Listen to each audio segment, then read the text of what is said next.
အသက်ထက်ပိုပြီးရင့်ကျက်လာရတဲ့သူတွေဟာအမြဲတမ်းတိတ်ဆိတ်နေတတ်ကြတယ်။ဒါပေမဲ့သူတို့ရဲ့အဲ့ဒီတိတ်ဆိတ်မှုနောက်ကအကြီးမားဆုံးစိတ်ပိုင်းဆိုင်ရာအားသာချက်ကိုသိပါသလား။ဥပမာအနေနဲ့ရုတ်တရက်ကြီးမားလာတဲ့လောကရန်တာဝန်တစ်ခုပခုံးပေါ်ကျော်လာတယ်ဆိုပါစို့။တာမန်လူတွေကတော့နားလည်ပေးမဲ့သူကိုရှာပြီးအကူအညီတောင်းဖို့ပြင်းပါကိုပဲချက်ချင်းအားကိုးရှာတတ်ကြတယ်။ဒါပေမဲ့စောစောစီးစီးရင့်ကျက်လာသူတွေရဲ့စိတ်ပိုင်းဆိုင်ရာဖြည့်ရှင်ပုံလမ်းကြောင့် mental processing pipeline ကတာမန်လူတွေနဲ့လုံးဝကိုပြပြကြတယ်။ဒီတောင်ဝဲကြီးဝင်လာတာနဲ့သူတို့ဦးနောက်ထဲက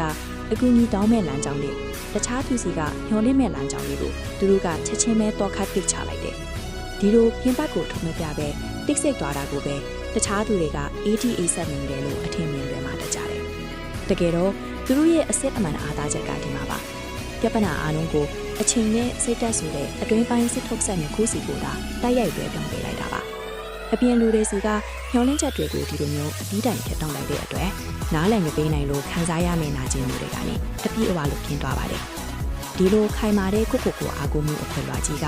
သူတို့အတွင်းကခလီးငယ်လေးလိုငြင်းညံ့တဲ့စိတ်နှလုံးသားကိုထပ်ပြီးမနာခြင်းရအောင်အကာအကွယ်ပေးထားပါတယ်။ဒီတော့အစကရုတ်တရက်ပခုံးပေါ်ကျလာတဲ့ကြီးမားတဲ့တာဝန်တွေပြဿနာတွေဟာနောက်ဆုံးမှပါဖြစ်သွားတယ်။အပြင်ဘက်မှာဘာပြဿနာပါဆိုနေမှုမှထမရှိတော့ပဲအချိန်နဲ့စိတ်ဓာတ်ရဲ့အကူအညီနဲ့တင်အပြီးတိုင်ငိမ်းချောင်းစွာပြေးလဲသွားပါတော့တယ်